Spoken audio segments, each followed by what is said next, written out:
I really loved performing sa Araneta because it was our first concert, and I think out of all our performances before, I think that's really the most special one for me, being able to hold a concert as Horizon and hearing all the Filipinos, the anchors cheer for us loudly at Araneta. It was always a dream for all of us to even go there. It's also my first time to be on stage like that, so it was very special for me. And for me, yung sa AA po sa Philippine Arena, because it's my dream to perform there, and yeah, in that time, like, I'm so happy because like dati kasi like iniisip ko na gusto ko mag-perform doon, and ngayon nakapag-perform ako, and lalo na nakasama ko yung grupo ko, and I'm so happy. Yeah. Yun po yung mga school top po namin sa ginanap po sa Korea. Yun po yung parang magpe-perform po kami sa schools, and then nasa harap po yung mga student po. Ayun po. So para sa akin, special din po yun kasi nagkaroon po kami ng chance ma-meet po sila, and of course makapag-perform in front of them, and also mag-rap din po sila as maging anchor po.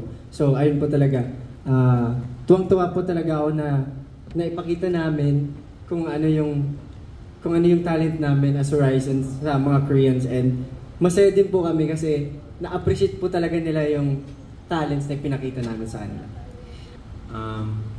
Siguro po kung ako yung tatanungin, bukod po sa lahat, naging maganda naman po lahat ng mga performance namin. Naging most memorable po talaga. Pero isa po sa pinaka-paborito ko is ito po, yung ngayon po. Kasi first time ever comeback po namin. Tsaka mamaya po namin ipe-perform yung ginawa namin na Lucky. Yeah. Music show. At syempre, siguro pag nag-perform kami ulit doon, mararanasan ko na yung may kulay. May kulay.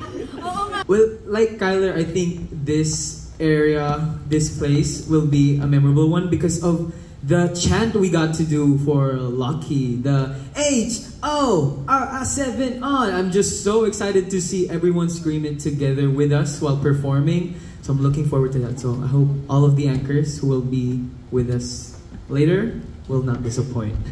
7 yun, 7, hindi Z. Ngayon, nabasking tayo na nagbigay tayo ng mga flyers. Siguro sa akin, special din siya sa akin kasi dati nung hindi ko pa to pinapasok na yung mga pangarap ko na ganito magka-idol, dati namimigay ako ng flyers para sa mga kapatid ko kasi nagkumakanta din sila. Tapos, ayun, parang nag-reflect lang sa akin na dati ginagawa ko to. So ngayon, ako na nagbibigay ng flyers para sa show namin.